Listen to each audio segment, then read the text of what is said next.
Milestone ট্র্যাজেডিকে কেন্দ্র করে বাংলাদেশ সেনাবাহিনী নিয়ে আজকের এই ভিডিও। প্রতিষ্ঠা বার্ষিকী ২৬ মার্চ ১৯৭১, ৫৪ বছর আগে। তাদের জন্য কত পার্সেন্ট বাজেট বরাদ্দ, এই বিষয়টি বলতে হলে মোট সামরিক বাজেটের কথা বলতে হবে। সেখান থেকে সেনাবাহিনী, নৌবাহিনী এবং বিমান বাহিনী নির্দিষ্ট একটা বরাদ্দ পায়। তাদের কি অবদান রয়েছে, এই স্ক্রিনশটগুলো দেখলে সেই বিষয়ে আপনারা একটা ধারণা পেয়ে যাবেন। সেনাবাহিনীর অবদান খুবই প্রশংসনীয়। তাদের কাছে দেশের সাধারণ মানুষ এটাই আশা করে। তাদের মতো একটা বাহিনীতে কিছু অপদার্থ ছিল।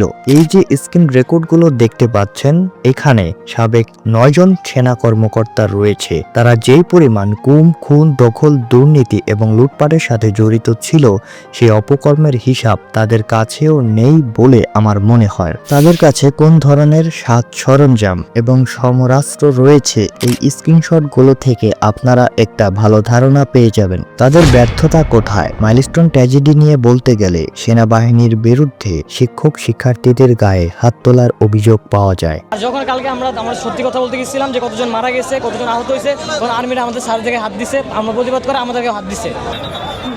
ভাই আবার ওরা ধরছে দেখ, আল্লাহ এরকম গায়ে হাত দিতেছে কেন? কি সমস্যা? আল্লাহ তাদেরকে প্রেশার করতেছে, ওনার পুরো ব্যাপারটা ধামাচাপা দিতে চায়।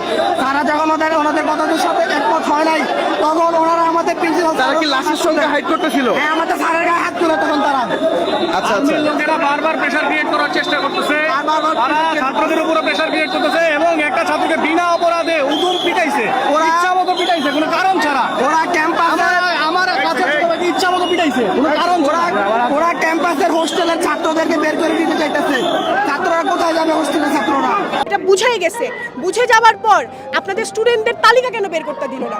স্টুডেন্টদের তালিকা যে দুজন স্টুডেন্ট বের করতেছিল, ওদের গায়ে হাত কেন তুললো? আমার শিক্ষকের গায়ে আপনি হাত তুলতে পারেন? আপনি আমার স্টুডেন্টদের গায়ে হাত তুলতে পারেন? আপনি একজন প্রিন্সিপালের গায়ে হাত তুলতে পারেন? আপনি যত যাই হোক। কালকে রাতের বেলা 2:30-এর দিকে তারা আবার অ্যাম্বুলেন্স নিয়ে আসছে, অ্যাম্বুলেন্স নিয়ে এসে লাশ চুরি করতে আসছে, যেটা তাদের কাছ থেকে দেশের সাধারণ মানুষ কোনোভাবেই আশা করে না।